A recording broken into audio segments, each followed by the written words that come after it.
Senator Sifuna, kindly.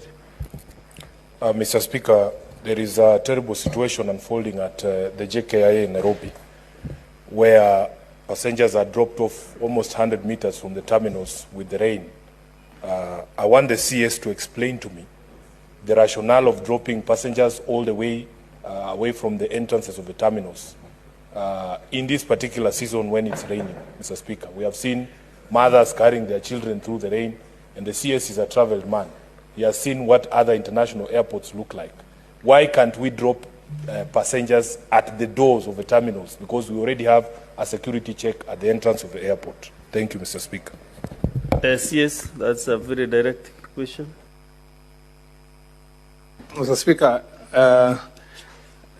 it's not that I don't want to answer the question, but with your guidance, even if it's not now, for future, is there a latitude to ask any question, even where the ministry has not prepared a response? Because I have no problem answering the question, but we move from a road to the...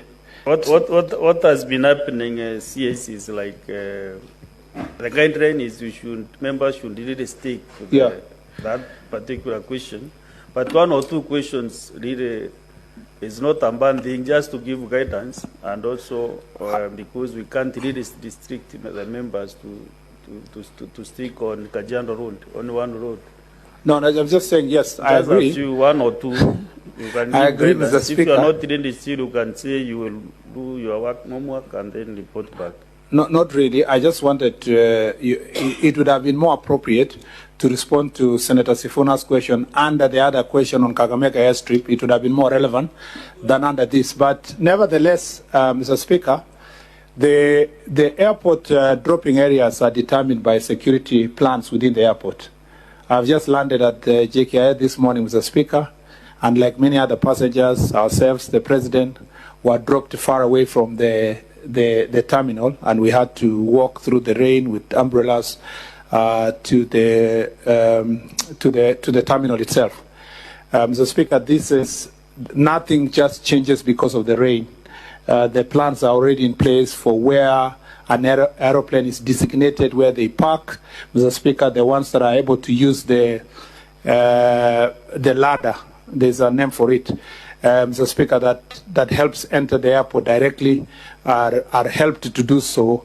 But, Mr. Speaker, in the long run, as I have said before, our JKIA infrastructure is a bit constrained to accommodate all the airlines and to accommodate all the parking that we require.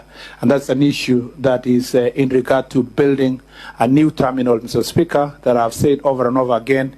We are in the process of working on a new PPP model of a new terminal that we should be advertising on 15th of January. And hopefully, Mr. Speaker, by June, we get the relevant contractor so that in the next 3 years, we have a complete new airport. That, Mr. Speaker, I promised when I was being vetted to come to office that I was going to resolve first the dispute that was there between a Chinese company, Katik, and KAA, whose contract was terminated in 2015. Unfortunately, when we should have built a new terminal, Mr. Speaker, I report to the country that in record time we have resolved that dispute and saved the country the claims that they were making of 25 billion shillings. Now the greenfield is free and open and vacant for us to advertise for a new PPP contractor to build a new terminal. I shall be saying more later, Mr. Speaker, when I respond to the question of Senator Kalwale on the Kakamega airstrip. I thank you, Mr. Speaker. Thank you, CS.